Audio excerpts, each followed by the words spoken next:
Welcome to Dreamtale Sleep Stories. Tonight's reading is Grandpa's Secret Recipe. Settle into your bed or sofa and let your shoulders, jaw, and eyelids grow heavy. Inhale slowly, 1, 2, 3, and sigh the air away, allowing the day to fade into quiet dark. With every soft inhale, you invite fresh English phrases. With every gentle exhale, stray thoughts drift farther off.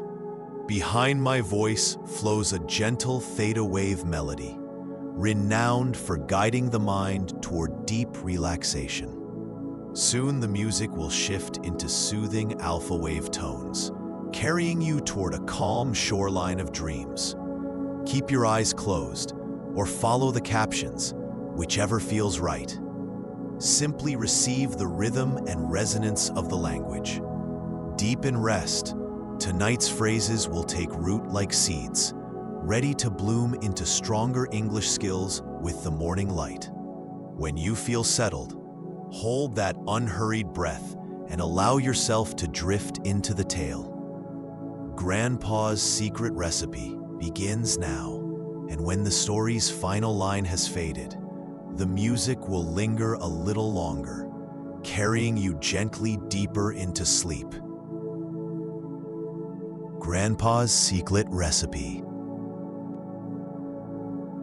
Emma stared at the old wooden box that sat on her grandmother's kitchen table. It had been 3 weeks since Grandpa Vincent passed away, and the family was still going through his belongings. The box was made of dark oak wood with brass corners, and it looked like it had seen many years of use. "I found this in the back of your grandfather's closet," Grandma Margaret said, wiping her eyes with a tissue. "He always told me it contained his most precious recipes, but he never let anyone look inside." Emma carefully lifted the lid of the box. Inside, she found dozens of handwritten recipe cards, yellowed with age.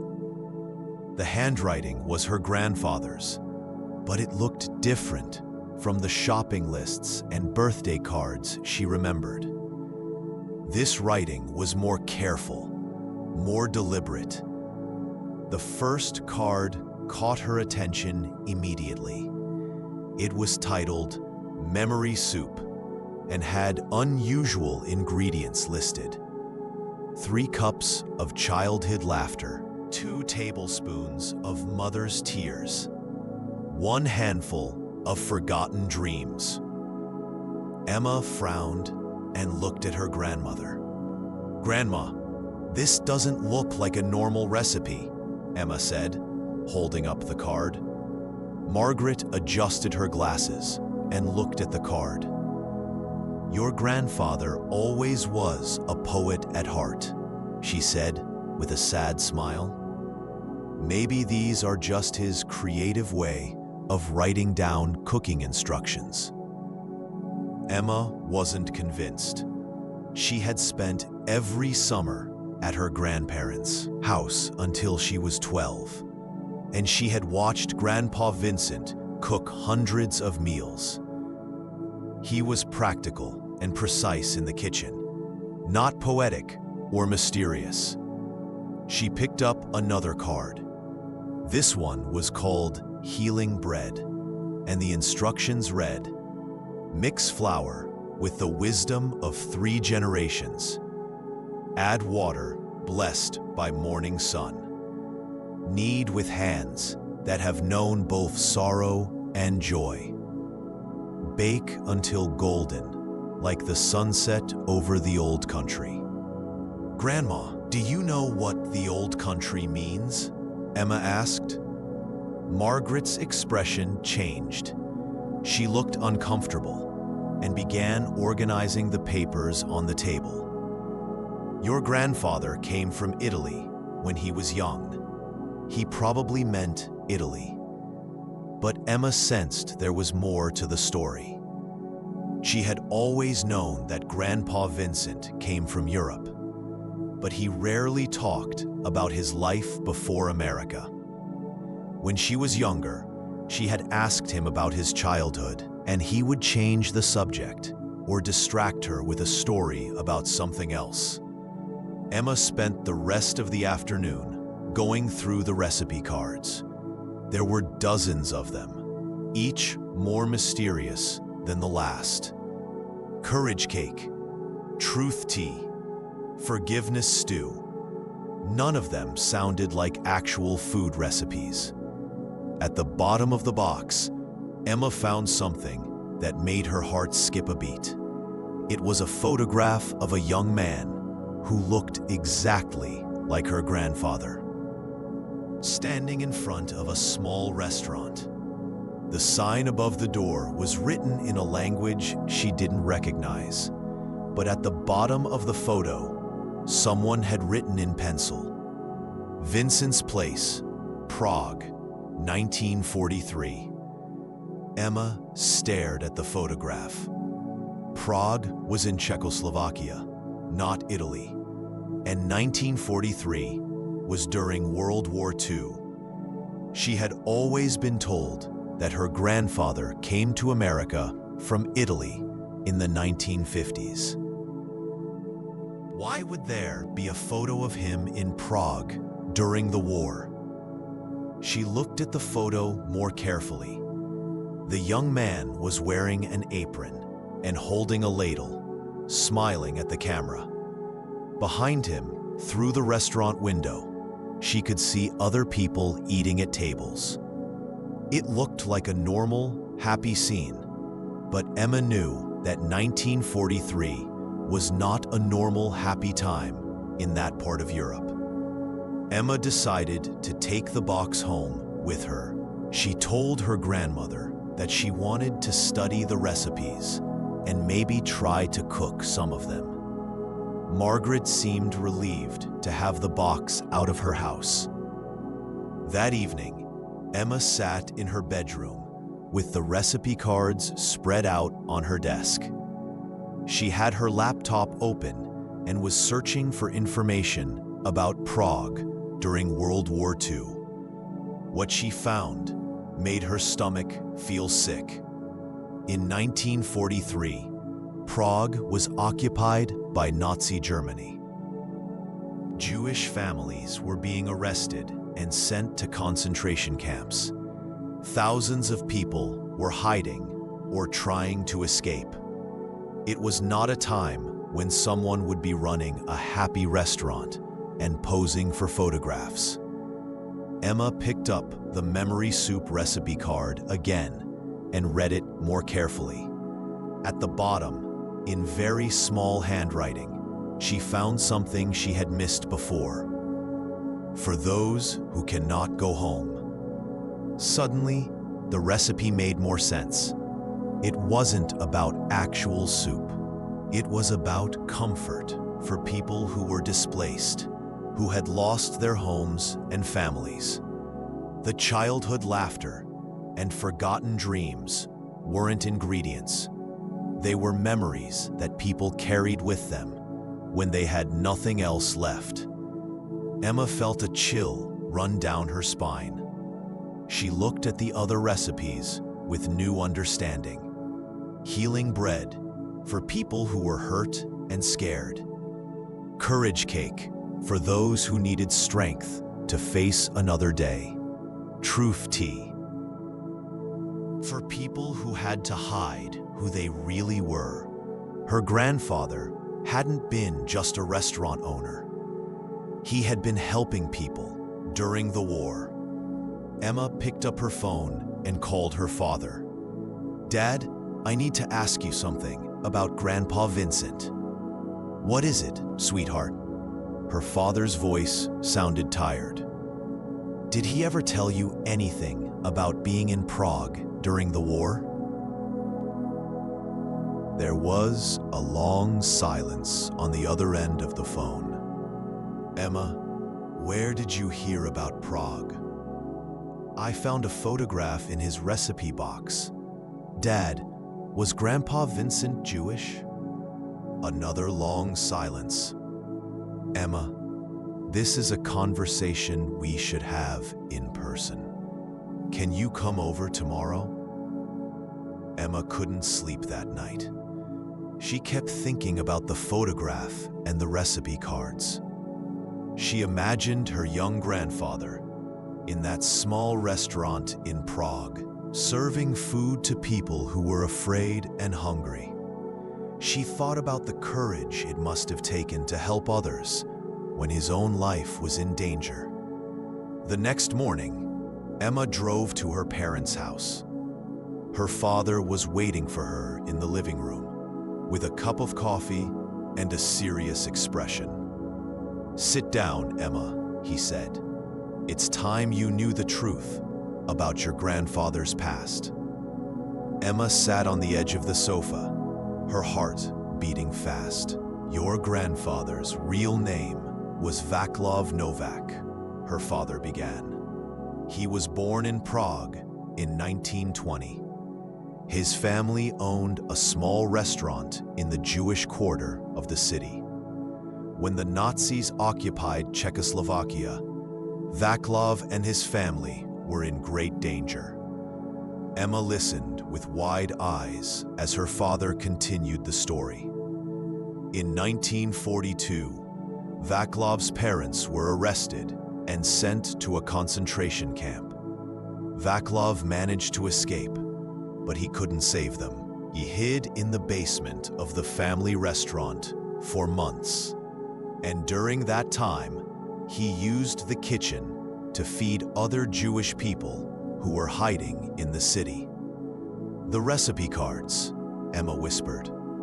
"Yes," her father nodded. "Those weren't just recipes for food. They were coded messages. When someone came to the restaurant looking for help, Vaclav would give them a recipe card. The card told them where to go, who to trust, and how to stay safe." Emma felt tears starting to form in her eyes. What happened to him? In 1943, someone betrayed the location of the restaurant to the Nazis.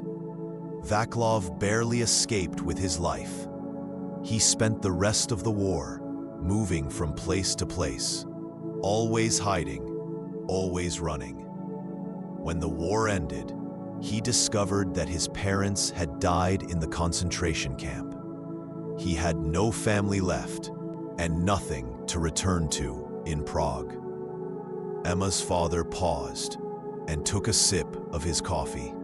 Vaclav made his way to Italy, where he lived in a refugee camp for several years.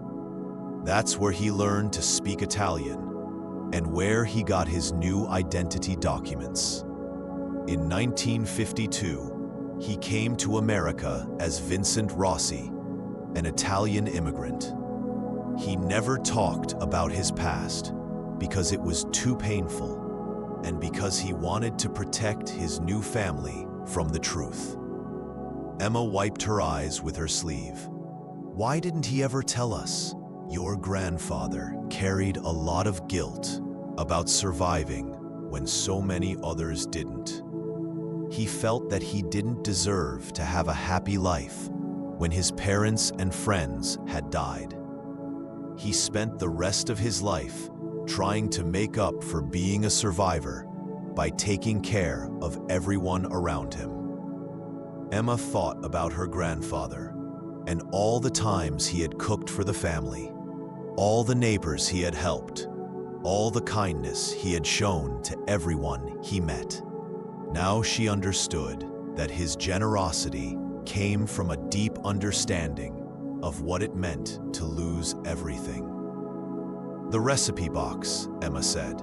"He kept it all these years. Those recipe cards were his way of remembering the people he had helped and the people he couldn't save. They were his way of honoring their memory." Emma spent the rest of the day with her father, looking through old photographs and documents that Grandpa Vincent had hidden away. There were letters from other survivors, thank you notes from people he had helped, and newspaper clippings about Jewish refugees in America. That evening, Emma returned to her grandmother's house with the recipe box. She found Margaret in the kitchen, preparing dinner. "Grandma, did you know?" Emma asked quietly. Margaret looked up from the vegetables she was chopping. Her eyes were red, as if she had been crying. "I knew some of it," she said. "Your grandfather told me the truth when we got engaged. He wanted me to know who I was marrying. Why didn't you ever tell us?" "It wasn't my story to tell," Margaret said. "Vincent wanted to protect you children from the darkness of his past. He wanted you to remember him as the grandfather who made pancakes on Sunday mornings, not as the young man who watched his world disappear."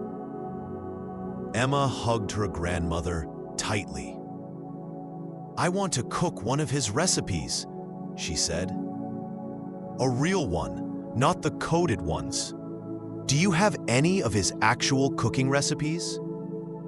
Margaret smiled for the first time in weeks. He wrote down the recipe for his famous chicken soup, the one he made whenever anyone in the family was sick or sad.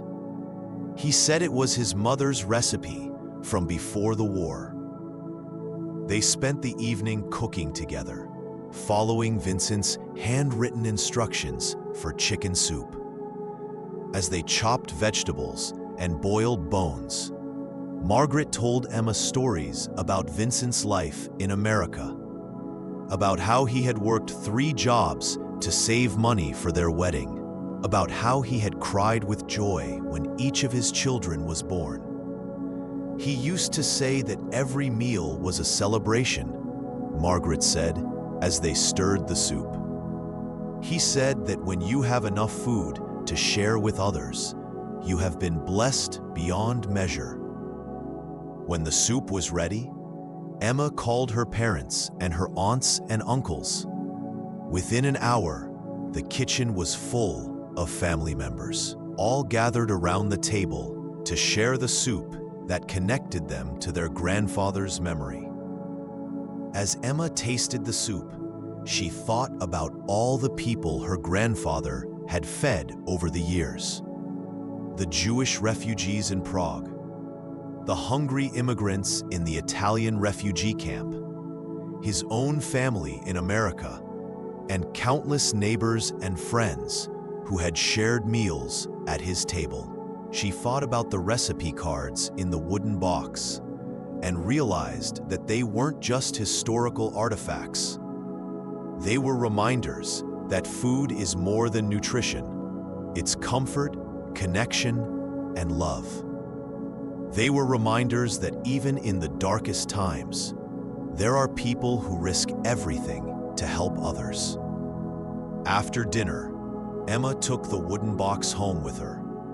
She carefully placed it on her own kitchen shelf, next to her cookbook collection.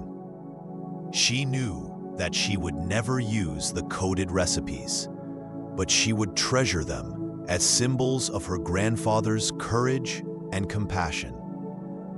Over the following weeks, Emma began cooking more of her grandfather's actual recipes. She made his bread, his pasta sauce, and his apple cake. Each time she cooked, she felt connected to his memory and to the long line of ancestors who had passed down their knowledge through food. Emma also began sharing her grandfather's story with her friends and classmates. She wrote an essay about him for her history class and gave a presentation about Jewish resistance during World War II. She wanted people to know that heroes don't always carry weapons or lead armies. Sometimes they carry ladles and feed the hungry. 6 months after finding the recipe box, Emma decided to do something special. she organized a community dinner at her local community center, serving dishes based on her grandfather's recipes. She invited Holocaust survivors, immigrants from all over the world, and anyone who wanted to share a meal and hear stories about resilience and hope. The dinner was a great success. People shared their own family stories, their own recipes, and their own experiences of starting over in a new place. Emma realized that her grandfather's legacy wasn't just about the past. It was about continuing to create connections between people through the simple act of sharing food. As Emma cleaned up after the dinner, she thought about the recipe card for memory soup and smiled. She had finally understood what her grandfather meant. The real ingredients weren't things you could buy at a grocery store. They were the experiences, relationships, and values that people carry with them wherever they go. That night, Emma wrote her own recipe card. She titled it Family Legacy Soup and wrote, "Combine stories from the past with hope for the future. Add generous portions of love and understanding. Season with gratitude for those who came before us. Serve with the promise to pass on what we have learned." She placed the card in the wooden box next to her grandfather's recipes, knowing that someday she would pass both the box and its stories on to the next generation. The wooden box sat on Emma's kitchen shelf. No longer a mystery, but a treasure. Inside were not just recipe cards, but the ingredients for understanding who she was and where she came from. And that, Emma realized, was the most precious recipe of all.